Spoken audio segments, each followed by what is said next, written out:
placer, como siempre, un privilegio poder servir. Hablábamos de la familia y proclamar este año 2020 como el año de la familia. Así que en este mismo tenor vamos a tratar un tema el día de hoy, donde aquí el título no es tan absoluto. Aquí le voy a dar la oportunidad de que usted le dé el título que mejor le acomode, pero lo hemos llamado este estudio, hablando de la familia, lo hemos llamado ¿por qué mi familia no me aguanta? O mejor aún, ¿por qué no aguanto a mi familia? Como sea el caso, como usted le acomode, póngale el título que usted quiera. Retomando un poquito, se están estrechando los lazos familiares, sí es cierto, pero también es cierto que se ha desatado, pues por así decirlo, un momento de incomprensión e intolerancia entre los mismos miembros de la familia.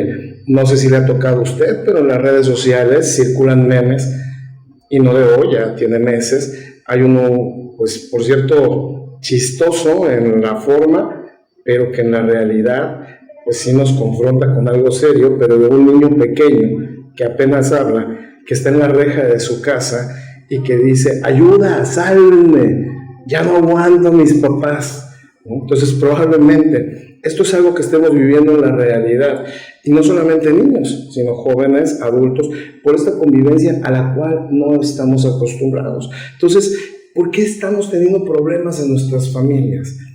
¿Qué está pasando? Y como lo he titulado, o sea, ¿por qué no aguanto a mi familia? ¿Por qué mi familia no me aguanta? La respuesta, hermanos, como siempre, a todo problema va a estar aquí, en la palabra del Señor. Así que lo quiero invitar a que abra su Biblia en el Evangelio de Mateo. El capítulo es el 19 y vamos a ver de los versículos 4 a 6. Pero antes y para empezar, primero quiero compartirle algo que obviamente usted ya sabe, ¿verdad? Pero es un concepto de lo que dice el mundo de lo que es una familia. Y dice que es un grupo de personas formado por una pareja que convive y tiene un proyecto de vida en común, y sus hijos, conjunto de ascendientes y descendientes y demás personas relacionadas entre sí por parentesco de sangre o legal. Y dice también que es un conjunto de personas o cosas que tienen una característica o condición común. Eso es lo que dice el mundo. Pero ahora vamos a ver qué dice la palabra. Entonces comenzamos a leer, sígame con su vista. Y dice el versículo 4, capítulo 19 del Evangelio de Mateo, y dice: él respondiendo les dijo: ¿no habéis leído que el que los hizo al principio, varón y hembra los hizo? Y dijo: por esto el hombre dejará padre y madre y se unirá a su mujer, y los dos serán una sola carne.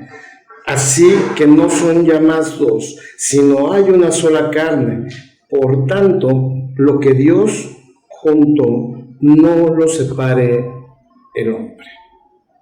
Aquí es claro, aquí nos damos cuenta cómo el modelo de familia es una institución y un modelo implantado por nuestro Señor. Y aquí claramente nos dice que es una pareja, hombre y mujer, y que dejarán a su parentela, dejarán la casa de sus padres, dejarán la casa de sus orígenes por hacer una nueva familia, y que ellos se van a convertir en una sola carne. Entonces, la idea de irnos a la palabra del Señor es porque estamos muy llenos de información de la escuela de psicología, versiones hasta biológicas de qué es lo que pasa en una relación sentimental, cuáles son las sustancias químicas que se despiertan y se mezclan cuando un hombre y una mujer se enamoran, etcétera, etcétera. Pero hoy queremos atender qué es lo que dice la palabra de Dios acerca de la familia, y lo hemos separado en 3 secciones. Una sección va a estar dirigida completamente a nuestras hermanas damas, a las mujeres, ¿verdad? las que son casadas, las que están en vías de... Y si tú eres jovencita todavía, para que vayas aprendiendo qué es lo que dice la palabra. Porque dice la Escritura que la mujer sabia edifica su casa. Entonces, es muy buena hora si eres todavía muy joven para que puedas ir aprendiendo el consejo que nos da Dios. Y bueno, la segunda parte va dirigida a los hombres y al final vamos a rematar con los muchachos y los niños, porque en el núcleo familiar pues entendemos que hay papá, hay mamá y hay hijos, ¿no? Entonces nos vamos a dirigir en ese orden: mujeres, hombres y jóvenes, ¿no? Hermano, ahorita en este momento que vamos a hablar de las hermanas, les recomiendo no voy a decir, ya oíste, y ya viste, porque al rato va a ir con nosotros y así le va a ir, ¿ok? Entonces vamos a comenzar con esto, ¿no? Primeramente, vamos a la escala de valores. En el mundo nos dicen que primero yo, después yo, al último yo, y si algo queda y sobra, pues también yo. O si algún día algo pasa, ¿no? Que nosotros somos el centro, que nosotros incluso dicen que no debe haber Dios porque somos nuestro propio Dios. Y hay muchas versiones. Pero en la escala de valores del Señor, dice el Señor que lo pongamos en el número 1. Y el 1 no es el 2 ni es el 3. Oh, descubrimos el hilo negro, ¿verdad? O sea, qué claro, qué contundente. Hermano, amigo, amiga, hermana, se lo digo de esta manera porque un concepto tan sencillo y tan básico pareciera a veces que no lo entendemos o que en la práctica es más complejo de solamente conocerlo. Ya aplicarlo a nuestras vidas requiere a veces pues de un esfuerzo mucho mayor. ¿Por qué se lo digo? Porque el Señor debe de ser el primer recurso, debe ser la primera respuesta, debe ser la primera búsqueda, el uno en todo. Mis anhelos, mis bendiciones, mi alabanza, todo para Él. Y si tengo problemas, primero debo de ir a Él. Hoy todavía, ¿cuántos de nosotros no caemos en alguna situación y entonces en lugar de acudir al Señor, doblar nuestra rodilla y ir en oración, si es algo legal y conocemos un abogado, primero agarramos el teléfono y le marcamos al abogado, ¿no es cierto? Entonces no le estamos dando el primer lugar. Ahora, si esto lo trasladamos a nuestros valores familiares, ¿cuántas personas no conoce usted que dice, no, yo, si soy hombre, amo a mi esposa? Primero mi esposa. Ella tiene el primer lugar y ocupa el primer lugar de todo, ¿no? Humanamente es correcto, pero en terrenos de Dios, mi hermano, no es así. En primer lugar debe ser Dios. En segundo lugar, debe ser su pareja. Si usted es hombre, pues su esposa. Si usted es mujer, su esposo. Ojo, muchachos, no importa la edad que tengan, jóvenes que no sean casados, esto no aplica. Esto no aplica. Yo lo he comentado aquí en la iglesia local, pero el noviazgo es un término que ni siquiera aparece en la Biblia. No me voy a meter ahorita en esa parte, algún día si hay oportunidad les compartiré los versículos, donde los porqués, pero es un término que no aparece. El único tiempo que aparece en la Biblia es un tiempo de desposamiento y es de 1 año entre un hombre y una mujer que ya crearon un compromiso matrimonial, que dicen de aquí a 1 año nos casamos. Entonces, aguas. Esto aplica solo para matrimonios, que quede clarísimo entonces. Entonces, seguimos en la escala de valores. Y, en primer lugar, Dios. Después de Dios está mi esposa, mi esposo. Después, mis hijos, ¿verdad? Ahora, no hasta el último uno. ¿Dónde quedo yo? ¿Dónde quedas tú, hermano, como persona? Después de Dios, inmediatamente después de Él, paralelamente, ahí tienes que acomodarte tú. ¿Por qué? ¿Cómo vas a poder tú darle amor a tu prójimo, a tu familia, a quien sea, si primero no te amas tú? ¿Cómo vas a poder ser el sacerdote de tu casa si ni siquiera tienes una buena relación con Dios? O sea, tú no puedes dar lo que no tienes. Primero debes de tenerlo. Hay personas que de repente dicen, ay, qué trabajo me cuesta comunicarme, y qué trabajo me cuesta decirle a mi esposo, a mi esposa, a mi hijo, alguna cuestión. Hermano, todo esto no es comercial para la lectura, pero prepárate, ahí está la Biblia. Si tú no le metes nada a tu cabeza, si tú no le metes nada a tu corazón, obviamente no vas a poder sacar lo que no tiene.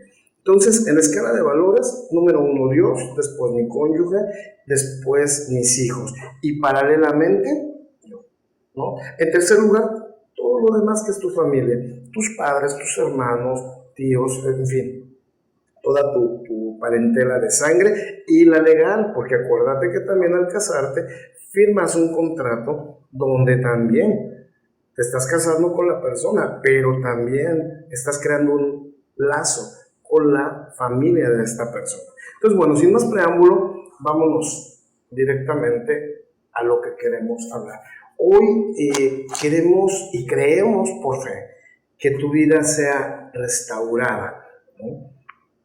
Probablemente estás batallando ahorita mismo en tu relación de pareja, en tu matrimonio, probablemente has pensado en separarte, probablemente te ha llegado la idea de ser infiel, ¿no? Probablemente alguien por ahí te está coqueteando, te está cerrando el ojo, y bueno, y quizá tu matrimonio lo podamos ver de lejos bien, y los vecinos te vean bien, y tu familia los vea bien, y la familia de ella te vean bien, pero probablemente no tienes un buen matrimonio, sino lo que tengas es una buena simulación.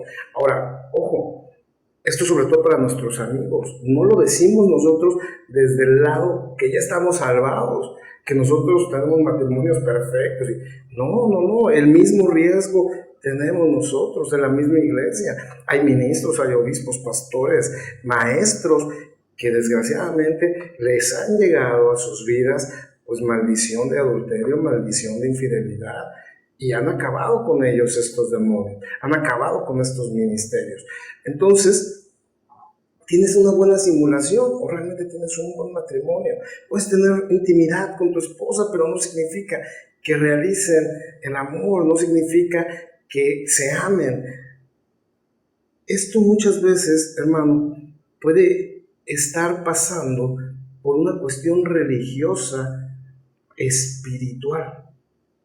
¿Por qué lo denomino así? Porque bueno, la religión es la manera en que yo rindo culto y volteo a ver a Dios y me esfuerzo. Y espiritual es lo que ya viene de Dios, lo que Él tiene para nosotros. Y hay que entender que la lucha no es contra carne ni contra sangre, sino la lucha es contra huestes espirituales. Entonces te voy a invitar que con la palabra veamos qué es lo que puede estar pasando en tu vida.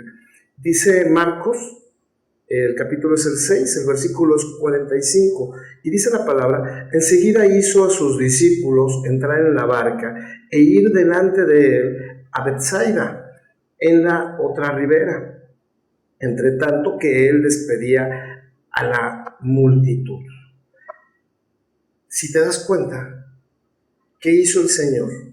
Les pidió, no que dijera alguien pasos de fe, les pidió que fueran en avanzada.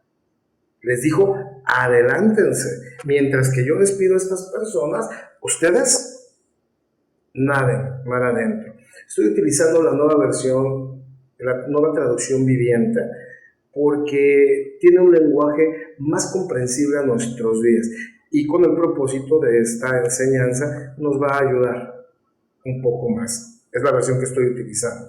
Bueno, entonces, ¿qué pasa? El mundo nos ha enseñado cosas diferentes. Por ejemplo, un hombre va a exigir sujeción. La mujer quiere que se haga lo que ella dice. Si la mujer ve que no se hace su voluntad, se pone mal. Se pone mal, y entonces empiezan a haber problemas en la relación. Si tú eres mi hermano, mi amigo, de los que dices, no, es que esta situación, esta relación se ha sostenido por mí, amiga, hermana, si dices, no, es que si no fuera por mi sacrificio, no estaríamos juntos ya, esto ya no estaría funcionando. Si lo crees, déjame decirte que estás en un error. Si así lo piensas, estás en un error. Lo que sí te entiendo, si estás viviendo una situación de estas, que no hay nada más difícil y más horrible que tener una mujer amargada. No hay nada más difícil que tener un hombre frustrado. Entonces, ¿estamos teniendo realmente matrimonios o buenas simulaciones? ¿Ven? Ok, ahora bien, ¿qué ha pasado entonces? El Señor nos ha mandado a dar pasos hacia adelante y sin embargo, nosotros creemos que ya nos abandonó. Volteamos a nuestro alrededor y no vemos al Señor y creemos que ya se fue de nuestra vida, y esto en ninguna manera es así. ¿Pero por qué ocurre? Porque le hacemos caso a lo que el mundo dice. Por ejemplo, en tiempos de las abuelas, ¿qué decían las abuelas cuando una mujer estaba en edad casadera, una joven? ¿Qué le decían? A ver, mija, antes de otra cosa, fíjese que el hombre que vaya a escoger tenga las 3 Fs. Sí sabe, ¿verdad? Que sea feo, que sea fuerte y que sea formal. ¿Sí o no? ¿Y qué le decía? Y usted, mija, va a tener el control. Que me la trate bien, como una reina. Que haga todo lo que usted quiera. Porque si no, castigado. Se acabó la pasión. Usted por ahí me lo va a dominar. ¿No es cierto? Y eso creen que es el consejo de la abuela. Y la abuela duró 60 años casada con el abuelo, ¿no? Pero 60 años muchas veces en una vida de soportar, de angustia, de tristeza, de confrontaciones, no en el plan de Dios. Entonces, es bueno que vayamos entendiendo, hermanos, todo esto que está pasando, ¿no? Dice Génesis 3:16, fíjense bien, dice de esta manera: luego le dijo a la mujer, estamos hablando de nuestro Señor, del Creador, dice: haré más agudo el dolor de tu embarazo y con dolor darás a luz y desearás controlar a tu marido, pero él te gobernará, ¿no? Él gobernará sobre ti. ¿Te das cuenta cómo el Señor, Él es nuestro Creador? Él ya sabía lo que iba a ocurrir. ¿Por qué, amiga, hermana, tienes esa necesidad de decirle al hombre esto así, esto asá, lo quiero así? Por esto, cuando el hombre peca, Adán y Eva, y son lanzados del Edén, del paraíso, esto que estamos mencionando es la maldición que hubo sobre Adán y Eva. Entonces dice claramente, tú como mujer vas a querer hacer tu voluntad, y el varón dice una cosa y tú vas a querer otra, y vas a querer, porque es una maldición. Pero te das cuenta que no viene de Dios. Esta maldición fue provocada por Satanás. Entonces, ojalá que esto te esté dando luz. Cada que tú te quieres imponer, le estás haciendo caso a tu naturaleza humana. Entonces, amiga mía, cuando tú quieras imponerte a tu marido, acuérdate de esto. Acuérdate que esta es una parte de la Escritura que habla de lo que puedes hacer en momentos como este. Ahora, en Efesios 5:22 al 28, dice, fíjese bien, para las esposas eso significa, sométase cada una a su marido como al Señor, porque el marido es la cabeza de su esposa, como Cristo es cabeza de la iglesia. Él es el salvador de su cuerpo, que es la iglesia. Así como la iglesia se somete a Cristo, de igual manera la esposa debe someterse en todo a su marido. Fíjese qué interesante. Y sin embargo, dicen que hay corrientes de pensamiento, discúlpeme y con respeto se lo digo, las corrientes de pensamiento, déjelo para las ideologías, déjelo para la filosofía. Esto es Biblia, esto es palabra de Dios. Y creemos fervientemente en que esta es nuestra realidad. Entonces, aquí que nos dice la palabra, mujer, sujétate a tu esposo. Y no está condicionando, no dice aquí, si tu marido está en el Señor, entonces sujétate, si no, no. Dice, Tú sujétate a tu marido, tú cumple con tu parte y sujétate a tu marido. Así de claro, la Escritura en otra porción incluso dice, si tú eres convertida, en los casos que así hay, y tu marido no, dice el hombre no, dice, con tu testimonio vas a hacer que tu marido se convierta, con tu testimonio, sin palabra, dice, tú con tu testimonio, es decir, con tus acciones vas a hacer que él reconozca al Señor, lo conozca, se acerque a él y se entregue.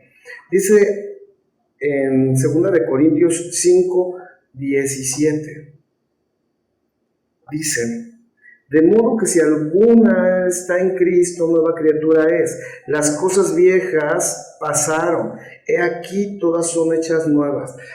Amiga, hermana, te lo dije hace un momento, qué difícil es vivir con una mujer amargada. No prospera una familia, no prospera la obra, es de lo más difícil que hay. Si tú ya te convertiste a Cristo, no puedes estar amargada a menos que le estés haciendo caso a Satanás, pero de otra manera no. Dice 1 de Corintios, como lo mencionábamos, que las cosas viejas pasaron. Perdóname, vamos a hacerle una interpretación. Aquí podríamos decir, las viejas amargadas pasaron. He aquí que ahora todas son nuevas mujeres, alegres, mujeres del Señor, gozosas. Amén. Si tú ya viniste al Señor, no debe haber amargura en tu corazón. Y si la hay, es porque entonces algo no estás haciendo conforme a la palabra del Señor.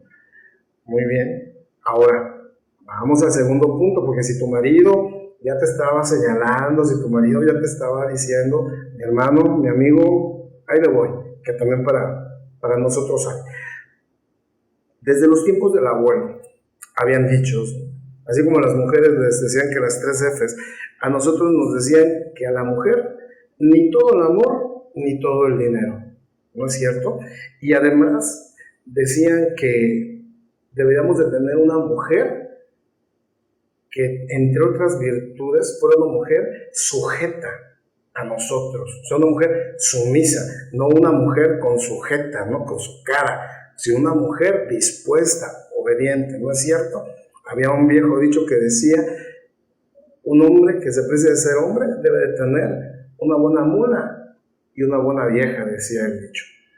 Que la mula no sea tan vieja y que la vieja, pues cuando menos, que sea de Mazatlán, ¿verdad? Entonces, amigo, esto nos lo enseñó el mundo y esto lo creímos tú y yo. Y en nuestras relaciones íbamos con estas ideas. Pero, ¿qué es lo que nos dice la palabra del Señor? Dice Mateo 13:58. Esto es bien importante. ¿Qué nos dice? Que tú y yo como hombres somos entes de respeto. Así como la mujer pide protección, así como la mujer merece amor, merece ser construida, ahorita lo vamos a ver aquí adelante, con la palabra, así nosotros somos de respeto. Mateo 13:58 dice, y no hizo ahí muchos milagros a causa de la incredulidad de ellos. Amiga y esposa, si no estás tú respetando a tu hombre, ese es un grave problema, no solo espiritual. En la esencia de él lo estás frustrando, lo estás haciendo que sea cada vez menos. El respeto es básico. Hermano, amigo, ese respeto no se debe de exigir. Ese respeto también te lo tienes que ganar con tu forma, con tu trato, con tu relación, con tu amor. Dice otro versículo, por si no me crees, dice Marcos 6, versículo 5, y no pudo hacer allí ningún milagro, salvo que sanó a unos pocos enfermos, poniendo sobre ellos las manos, y estaba asombrado de la incredulidad de ellos, y recorría las aldeas de alrededor enseñando. Estamos hablando del Señor, del Todopoderoso, que no pudo hacer más. ¿Por qué? Porque no le respetaron. Imagínate qué importante es el respeto entonces para un hombre.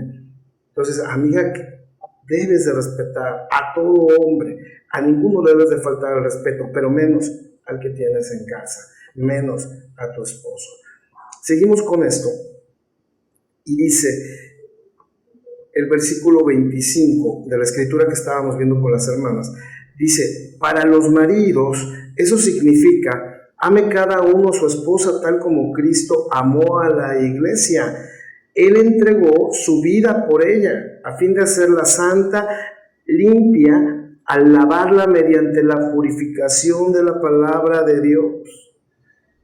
La mujer se hace, mi hermano, mi amigo, a través de la palabra de Dios. Ella por el oído. Nosotros hacemos de ellas o logramos de ellas a través de lo que les hablamos. Amén. Dice, lo hizo para presentársela a sí mismo como una iglesia gloriosa, sin mancha ni arruga, ni ningún otro defecto. Será en cambio santa e intachable. De la misma manera, el marido debe amar a su esposa como ama a su propio cuerpo, pues un hombre que ama a su esposa en realidad demuestra que se ama a sí mismo. Cuando tú no muestras amor, respeto por tu esposa, ¿qué estás mostrando? Que no te amas. Entonces, amigo, hermano, hay que tomar el 50% de la responsabilidad y tener una excelente actitud. En 1 de Pedro 3:7 nos dice, vosotros maridos igualmente vivid con ella sabiamente, dando honor a la mujer como a vaso más frágil. Debemos cuidarlas, tratarlas con delicadeza, porque ellas son más delicadas. Dice, y como acuerederas de la gracia de la vida, para que vuestras oraciones no tengan estorbo. Tú dices, ¿por qué no prospera mi ministerio? ¿Por qué no prosperan las cosas? Porque tus oraciones no están siendo escuchadas, porque no valoras a tu esposa. Y esta parte es muy importante.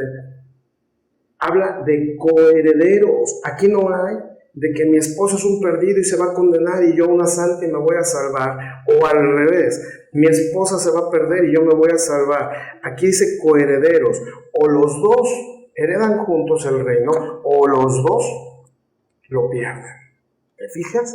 Ahora, algo, mi hermano, con esto quiero terminar este punto, que es muy importante. Cuando tú estás ofendiendo, estás faltando al respeto, estás gritando, estás golpeando, estás insultando a tu mujer o amiga, hermana, a tu esposo, cuidado porque te estás metiendo con el Hijo de Dios.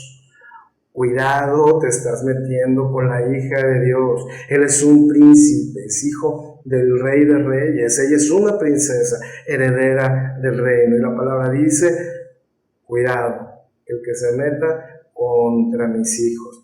Ay de aquel, lo que le haga al más pequeño de mis hijos, dice la palabra. Y termino con esto en Proverbios 18:22. El que haya esposa o esposo, porque aplica para ambas partes, halla el bien y alcanza la benevolencia de Jehová. Otra versión dice, el que encuentra esposa o esposo encuentra un tesoro. Y así es. Entonces, hermano, hermana, amigo, amiga, hay que cultivar la relación matrimonial. Ahora, vamos con los muchachos. Estamos en una edad, en una época de rebeldía, donde realmente hay muchas ideas que le están metiendo a nuestra juventud. Pero vamos a la palabra. ¿Qué dice la palabra? ¿No? Cuando tenemos adolescentes difíciles, ¿no? Hijo, hace frío, tápate tú. Hace calor, hijo, refréscate tú. Hijo, es que, o hija, no, hazlo tú. Entonces, ¿qué es lo que está pasando con nuestros muchachos? Que realmente están siendo atacados por Satanás y dominados por las ideologías de este mundo. Pero bueno, vamos hoy a la palabra y no queramos cambiarlos reclamándole, porque nosotros como padres a veces en ese afán, ¿qué es lo que hacemos? Recriminar. A ver, ven acá. ¿Por qué? Explícame. Quiero saber. Es natural y es lógico. Qué bueno que tengas esa inquietud, pero no están los muchachos en esa disposición. no están en ese momento. Tú tienes que aprender a crear nexos con tus hijos. Y dice la palabra, Proverbios 1 al 8, capítulo 1, versículo 8, esta es la versión de la traducción del lenguaje actual. Y dice, querido jovencito, atiende a tu padre cuando te llame la atención y muestra respeto cuando tu madre te enseñe.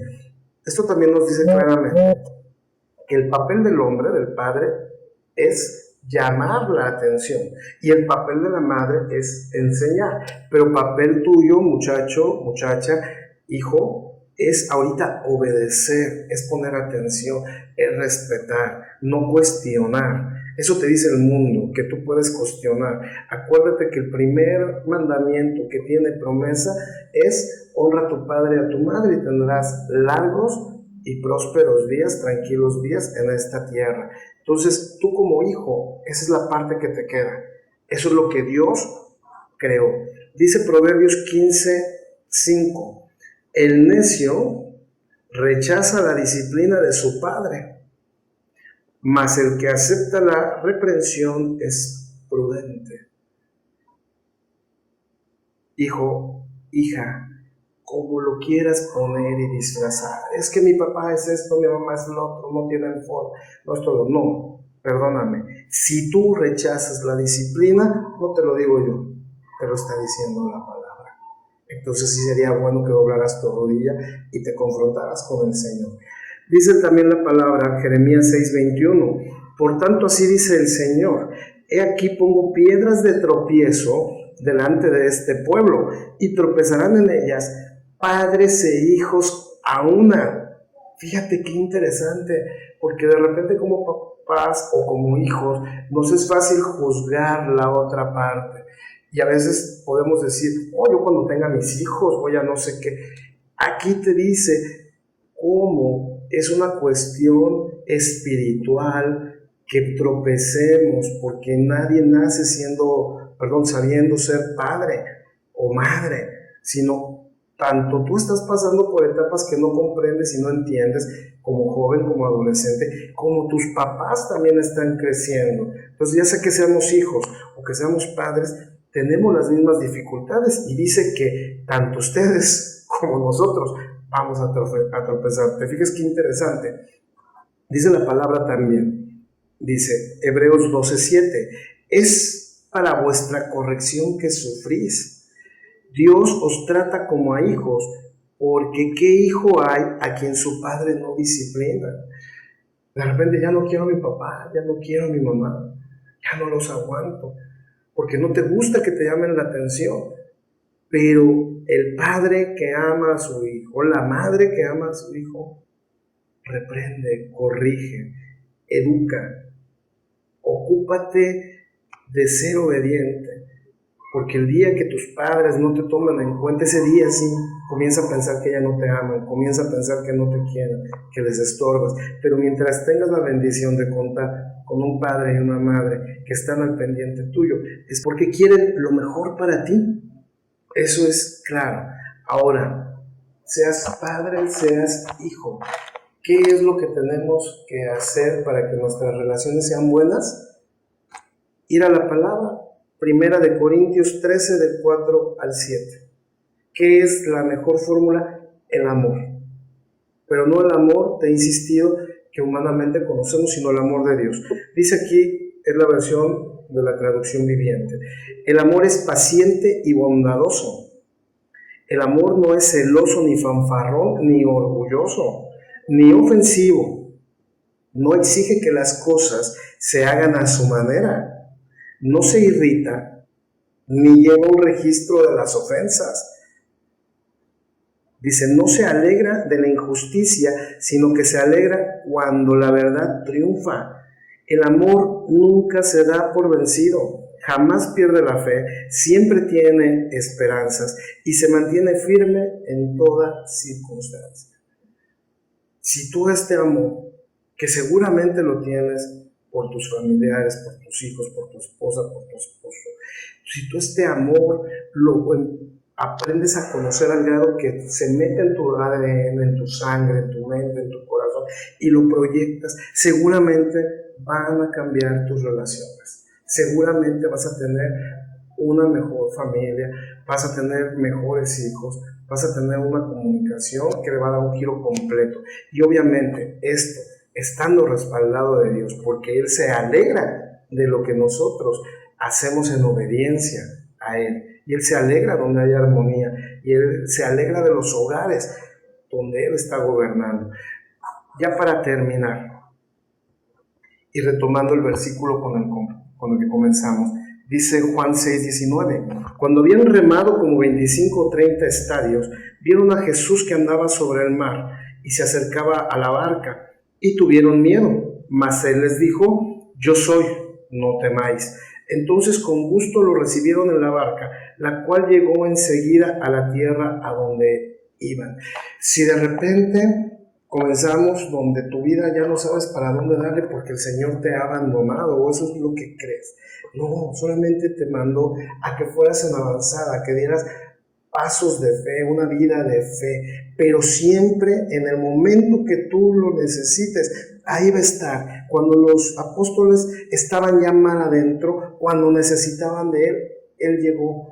Humanamente, las situaciones nos pueden hacer que nos sintamos perdidos. Humanamente te puedes sentir perdido y yo también. Dice que vieron que se acercaba el Señor y pensaron quizá que era un fantasma. Tuvieron miedo. Yo no sé cuántos fantasmas hay en tu vida, cuántos fantasmas hay en tus relaciones, cuántos miedos hay, pero igual es el Señor que se está acercando y Él te va a decir, yo soy, aquí estoy, no temas. Y dice que lo recibieron. Si tú tomas de la mano a tu esposa, a tu esposo, a tus hijos, y como familia se unen y dicen, Señor, bienvenido a nuestra vida nuevamente, bienvenido a la barca, vas a ver que tu vida va a ser totalmente bendecida, tu familia va a ser totalmente fortalecida. Un último consejo y con esto terminamos. El reconocimiento. Dice la Biblia en Romanos 13:7, pagad a todos lo que debéis, al que tributo, tributo, al que impuesto, impuesto, al que respeto, respeto, al que honra, honra. En la traducción del lenguaje actual dice, así que páguenle a cada uno lo que deben pagarle, ya sea que se trata de impuestos, contribuciones, respeto o estimación. Hermana, hermano, amigo, amiga, yo te invito a que hagas este ejercicio, no delante de nadie más, pero toma a tu esposo o tu esposa de las manos, míralo de frente y dile, te amo, eres el amor de mi vida, estoy orgulloso de tenerte por compañero, por compañera de vida. Gracias. Hazlo con sinceridad y tú vas a ver lo que vas a causar en él, lo que vas a causar en ella, con tus hijos, con tus hijas. Igual los besas, los abrazas, pero tómalo también igual de frente y dile, hijo, estoy orgulloso de que seas mi hijo. Me siento feliz, contento de tener un hijo como tú, de tener una hija como tú. Vas a ver lo que vas a lograr. Entonces, qué importante es el reconocer. Que esta palabra, hermano, amigo, te ayude a restaurar tu vida, a que seas más feliz, a que tengas una mejor relación. Que el Señor bendiga tu vida y que sea restaurada. Es el deseo de nuestra tercera iglesia. Pero sobre todo, no dejes de seguir al Señor Jesucristo, que es la única respuesta a nuestras vidas. Dios te bendiga.